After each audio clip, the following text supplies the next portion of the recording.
Hey guys, just want to give a big thank you to Sir Anthony, Pauline, and Dwight for being part of the very first episode of what I will call MAR.T.V. And I want to thank everyone for sending in their questions, especially to Kerr, Chewy, and Clarice for majority of the questions. I appreciate it. So please like, comment, and subscribe.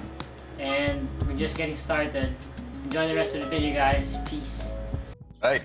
So, well, for the many fans who, would want to take a sneak peek on how Pauline and Dwight are living up throughout this quarantine period. Well, at least for Pauline, though, on Twitter, we can see her, putting the kicks up.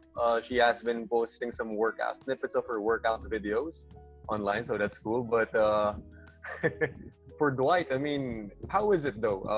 I mean, right now you just can't go to the gym. You can't get shots up, right? It's a totally different scenario altogether for you. But at least probably you're continuing your hoops education with The Last Dance. So how is it going for you? Oh yeah, for sure. I watched all the episodes of The Last Stand. It really gives you like a little motivation to work on yourself. So at home, I just been working on my body and stuff, getting in better shape, eating better. So whenever that time comes that we can start playing again, I'll be even better than I was before. Dwight, how exactly are you working out at home? I mean, in the absence of a hoop, like, what sort of drills are you doing or conditioning stuff are you doing? So we have like our team program, and I also have workouts sent to me by one of the other strength coaches that I have. So he gives me like things I can do with mostly like the bands I have at home, because I don't really have space for weights or anything, or I have the garage. I can just run in circles really, or I do like little drills to work on explosiveness and stuff. So just trying to do anything I can really. All right. Pauline was talking about her, about keeping her sanity, keeping her anxiety levels down through just doing individual workouts at home. Pauline, but how is it though? Like, it's so hard. The motivation is different. Once you're in the gym, you have your gear on, you have your pads, you have your teammates to practice those kicks with you. But how is it though, trying to stay mentally alert, mentally focused, just doing it all by yourself right now? Well, I'm not gonna lie, there are those hard days where you have time to sulk. And when I think about, because I'm very goal oriented, I think, so I would always think about my goals, like what tournaments am I preparing for, why I'm doing what I'm doing.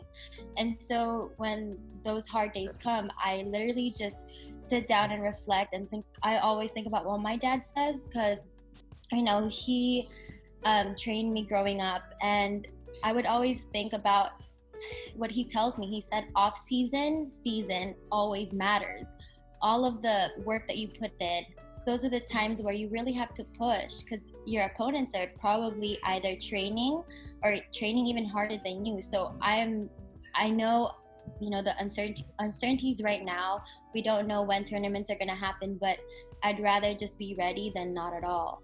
And just like Dwight, I was actually just watching The Last Dance. Although that's not my sport, it's the mentality that I'm picking up, which it pumps me up. I would watch it and I'm like, you know what, I can't skip a day. The great athletes don't do that. So, just trying to make most of our situation. So, are you both from California? Is that right?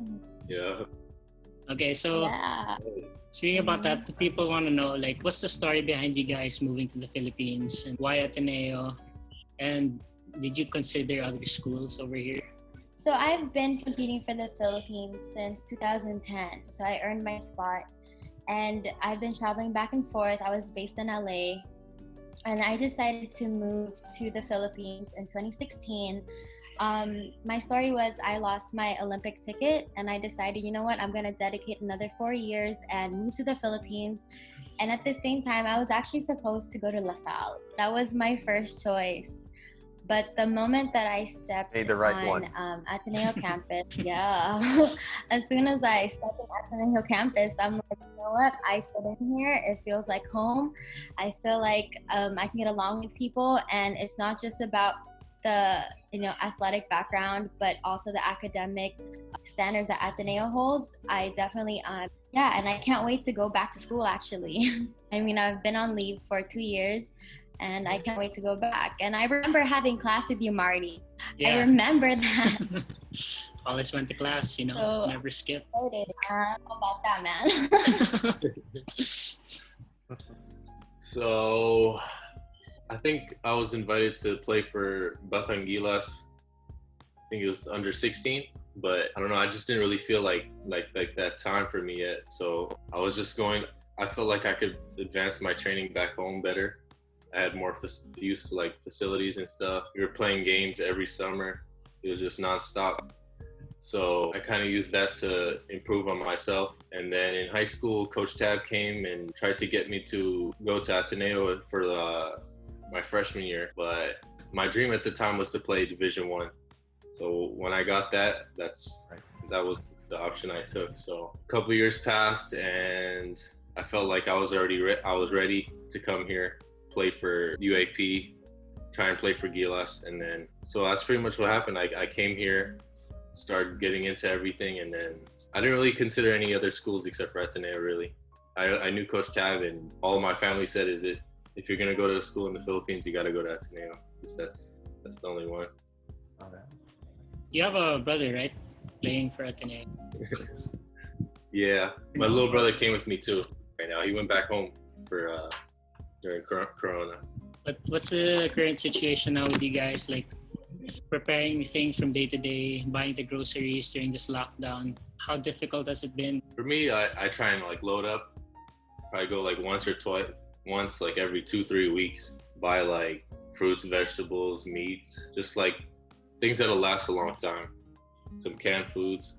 I just choose like healthy foods because when there's nothing else to do, at least like build new habits and just get my body in better shape. Well, at least Dwight, you're not snacking on anything. Nah, no chance. Doing the same thing and using this time, I'm actually learning how to cook, which is good. Before I was not comfortable cooking at all, and using this to learn how to cook and trying to be healthy and eating the right foods, just because I'm so sick of like eating junk. Because in the beginning I was eating junk. Like the first week of lockdown, I was eating junk, just, having my body rest from all of the hard training and stuff. And after that, I felt so sick. So I said to myself, I'm going to use this time to get healthy, get my body fit and ready for just in case the season starts again, or at least get summer bod ready. So Yeah. there. So, Paolo, you mentioned cooking. Dwight, do you cook?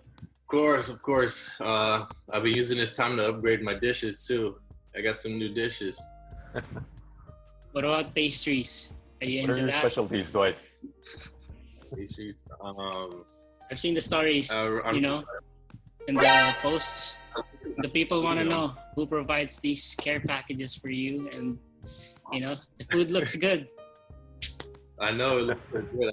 I really don't know who sends them. Really, Oh, they just come. it's right at the door. Yeah, they taste good. I'm probably the worst baker ever though. If I try to make them, they just come out so. Oh, I bake. I bake like cookies, muffins. That's why it's been rough. Like every time I bake something, I try not to eat and just have people here eat it. But in supermarkets now, everyone's cleaning out the bakery section, the flour, all those flavorings. I mean, it's the first thing being, wiped out right now if you try to visit the grocery. I recently made a video about sports, and in the process of making that, I asked my friends the question, what do you miss about sports? So for you guys, you're so used to being with the team, training, having that routine. What's the thing you miss most about it? I think just being with my team, training with my team, and just having that luxury of like dying together in training. No, I know it sounds weird, but I really miss that. Yeah. I really miss that feeling when your like lungs are about to pop and you have your coach like screaming at you and pushing you, and you have your teammates with you. I mean, in my sport, we like hit each other a lot, like we kick and all of that, and I really miss that. Yeah. For me, I just miss the everyday grind. That's like what you look forward at the end of the day every day. Is like, I can't wait till we get to practice, and then you have your teammates there, and it's like you just all come together at the end of the day, and just how you got used to finishing our days and stuff. Hey, Pao, you mentioned training. So how difficult is it for you to prepare for a match? I understand there are different weight classes for you, and like what goes on to that, like the diet and all. You even get to eat like junk food when you're actually preparing for the fight. No.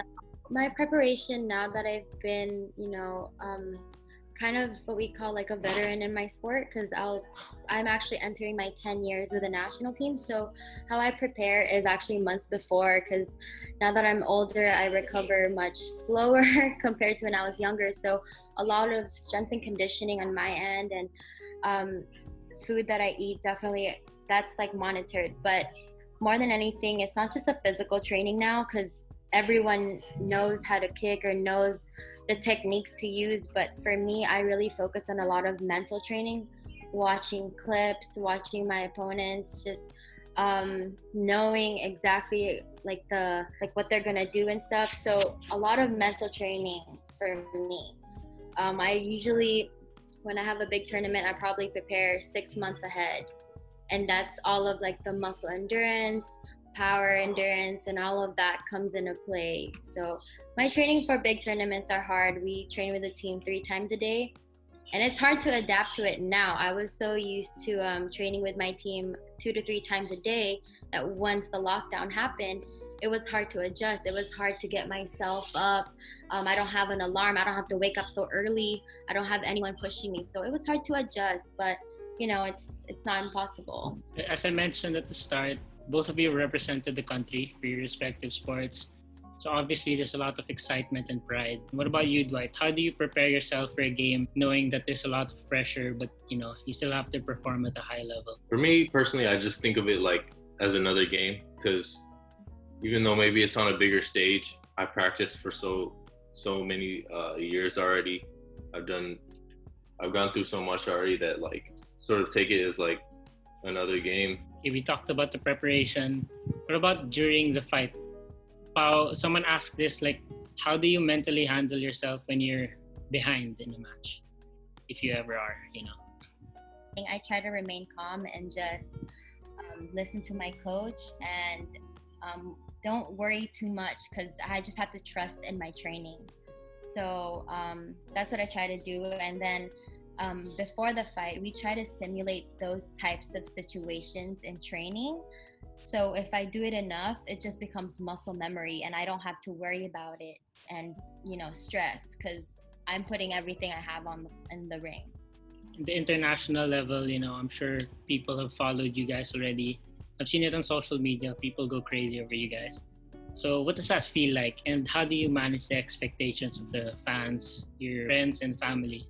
That's sort of like a motivation that you put on yourself for like before the competition happens. Like you work hard so that when the time comes, like you look good. You put on a show for the people that want to see you. If the people are gonna follow you and look up to you, then you might as well give them something good to follow. Give them a good example. Pauline, I'd just like to ask you. Already you were in prime physical condition. After the SEA Games where you got your golds.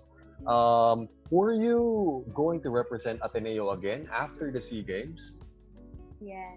Mm-hmm. You were going to go back. Yeah, so my plan was I was supposed to have Olympic qualifications in June, or it was supposed to be April, then they moved it to June, and then they altogether canceled it because of our current situation. But my plan was, after that, if I qualified or not for the Olympics, I wanted to come back to the next season and represent Ateneo, and also go back to school and get my degree. Right.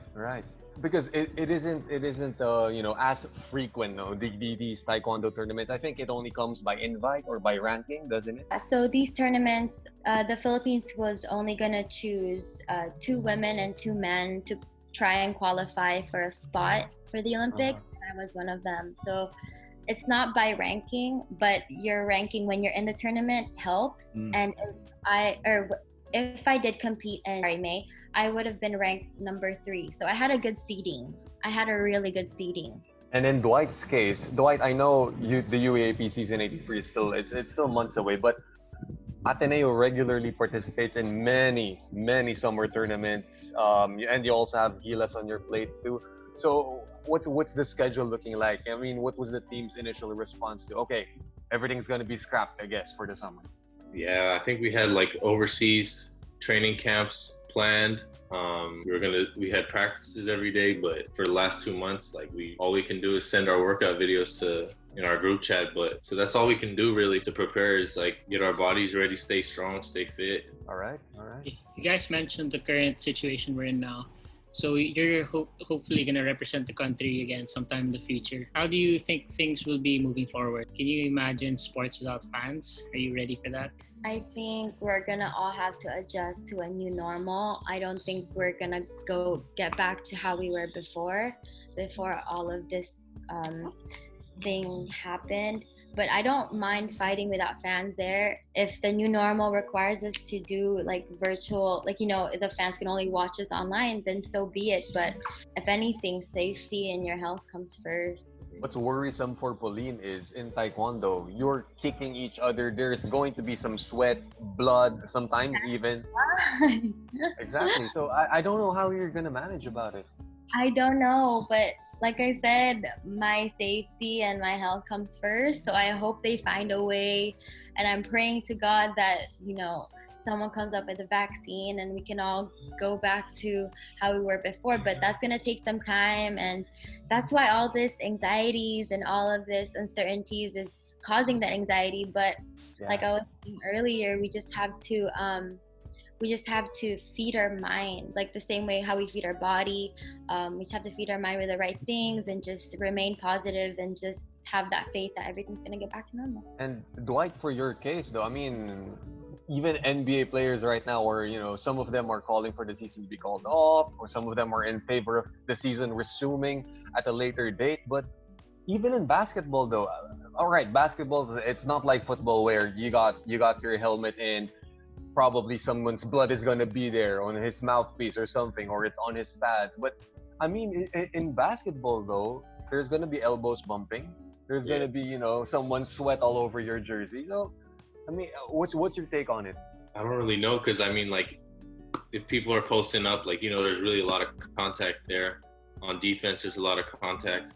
So I really don't think it can really restart anytime soon. But just whenever it can, like, you just have to stay ready. And it's for like the fans and stuff. Like, I mean, they're, especially international games, I know the Philippines is really like big fans of basketball. So they play a big part in the games.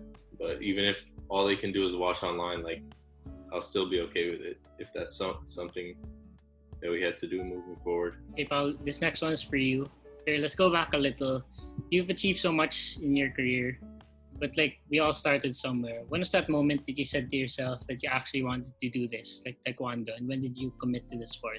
I think at the young age of 10 or 11, that's when I said to myself, one day I'm really gonna try to make the Olympics. I just didn't know how. I didn't even think that I would be able to compete for the Philippines. But when I was younger, I was watching the 2008 Olympics and I saw a representative from the Philippines. And back then, actually, that was my dad's junior.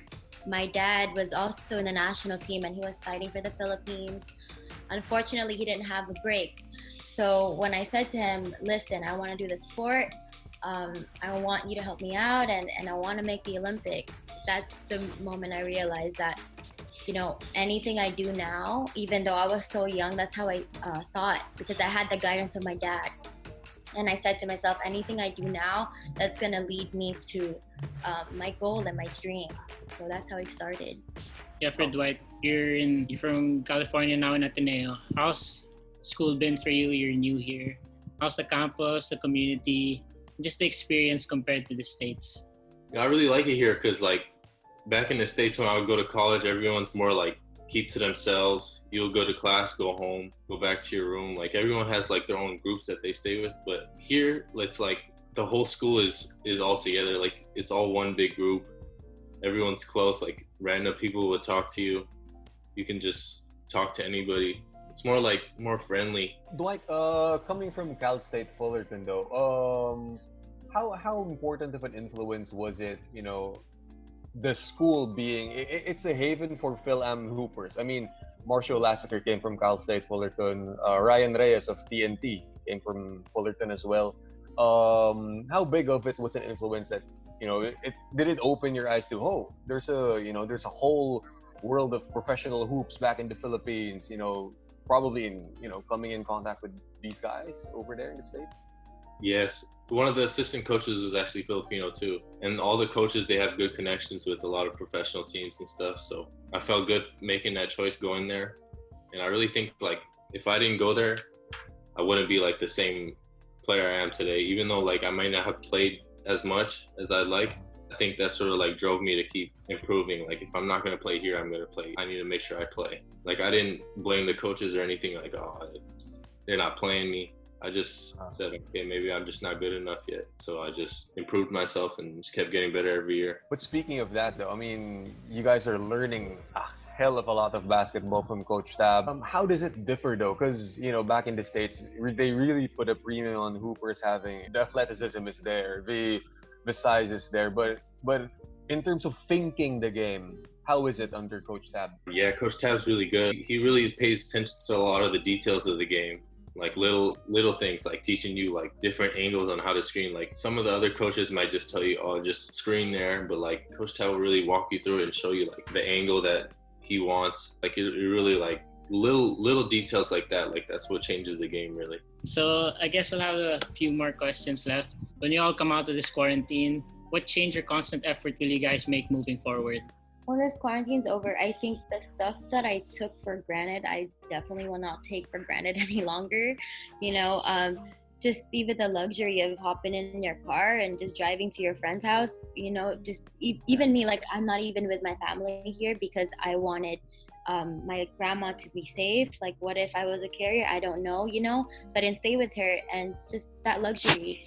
And on top of that, just whatever I'm doing, training, school, I don't ever want to take those things for granted. For me, it's like the same thing. Like I don't want to take anything for granted anymore. Like I got used to having my family around. My brother was always here in the room with me. Now like he's across the country. It's like I really miss him. I don't feel it at the time, but with the distance, it really gives you like some clarity as how you feel.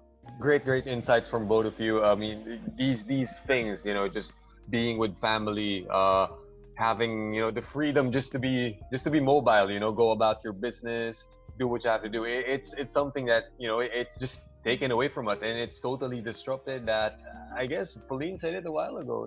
We have to all adjust to this quote unquote the new normal, so to speak. Yeah. But I mean, and it boils down to all aspects of our lives, especially for you guys in hoops, in taekwondo. It's going to be a totally different world, hopefully once this is all over. But, we're hoping and praying that it would be not just a different world, but a better one, right? Mm-hmm. For us to come back. I guess to end, Sir Anthony and I will read some random questions that the people asked us through social media. Oh, So, come on, man. It's just a quick one. All right. So Marty gathered all of this from social media, from Twitter. Let me start with, how about Dwight? From Jane Nerd. What is your favorite song? Favorite song? That's rough. It's gotta be Frank Ocean or Drake. I gotta think. I think I'll go with Drake though. Great. All right. That's a tough question. I can't, but off the top of my head, I've been listening to Kehlani, so Uh-huh. Kehlani. All right. Okay. Okay, this one's from Janine. What can you say about your Filipino fans? Just one word. Very enthusiastic for sure. That's what I would say too. Enthusiastic. Like never in a million years I would think that a lot of people would know me with my sport, mainly because it's not as popular, but for sure. Out here, they're really very supportive. All right. This one, oh, of course, it's a question addressed to Dwight, and it has to come from a girl. So it's from Pam. Dwight, it doesn't say will you. It says you will be the next King Eagle. So what can we expect from you? Well, I don't know if I'm gonna be a King Eagle or anything. I'm still a rookie. I haven't even What a played yet, joker. so hopefully you're just gonna expect some wins all year. Okay, this one is from Saint Dwight 0. This one's for you, Dwight. What are your goals this 2020, at least for the second half? Well, hopefully the season starts up sometime in the second half of 2020. But If not, it's more of just like maybe like finishing some new books, finishing COD, and getting my body better. From the same account, Pao, this is for you. Where is your favorite or go-to spot on Ateneo campus? To be honest, I just am going tomorrow. That's where I train. That's where I train. Like right after class, just go straight there. Well, apart from the gym, Pauline, do you got another fave spot to hang out in? Definitely JSEC, where like the food spots are at. I remember catching Marty around there a bunch of times. Yeah, I study there all the time. How school, like how school looks like now after 2 years of being away. Okay, next question. From Kier. So Kier asks, maybe this should be Dwight's call. Describe Ateneo in one word. One word, huh? I'll say huge. Walking from tomorrow back to class for class tomorrow. My warm-up is done. Okay, this next one. Your first love sport, and if not taekwondo or basketball, what sport would you be playing right now? Ooh, I definitely would be in track. I did track and field before, but I definitely would be doing track right now. I always loved basketball. I tried all the sports really. I was good at basketball. Actually, I wasn't even that good really, but I just really liked it. But if I wasn't playing basketball, I would either be playing football or swimming. Swimming is like big in my mom's family, so I was kind of like getting good at that. But it just wasn't me. I was kind of getting bored. So for these last two questions, I'll have Sir Anthony read them both for you guys. From Jelaine. Well, we talked about this a while ago. Pauline and Dwight, what would be your favorite Last Dance episode or episodes? For me, it would definitely have to be episode 5, I think, with Kobe in it. Am I right? Oh, okay. Yo, that touched me, and I was crying. I'm gonna say that I was bawling. That would have to be my favorite episode, for sure. Me, I liked episode 7 because I think at the end that's where Michael Jordan started tearing up. That kind of like made me feel like, it's really like some truth he's speaking. I think, how about you, Marty? What would be your, because we're all watching the docu-series anyway. Marty, what would be your fave? Couple of Last Dance episodes. Yeah, probably the last one that was released, 7 and 8. Mm. So it just showed how Jordan was like, he was so great. At the same time, you can feel the emotion, and it shows that it's not about him. All he did was for winning and for the team. Yeah, it also shows that he's also human.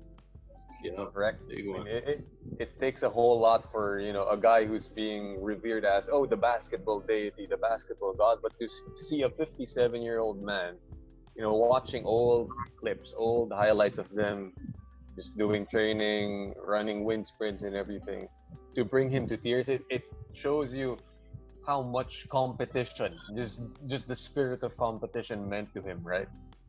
Okay, so Marty, do you seriously want me to ask this last question? Everyone was asking. Okay. Twitter has spoken. Okay. Twitter has spoken, and they want to know for Pauline Lopez and Dwight Ramos. We'll start with the lady in the house first. So, is Pauline single or taken?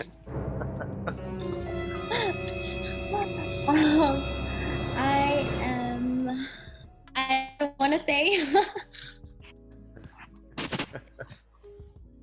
basta, yun. Okay, basta na lang. And I think many girls want to ask this from Dwight over here. I'm gonna have to say that.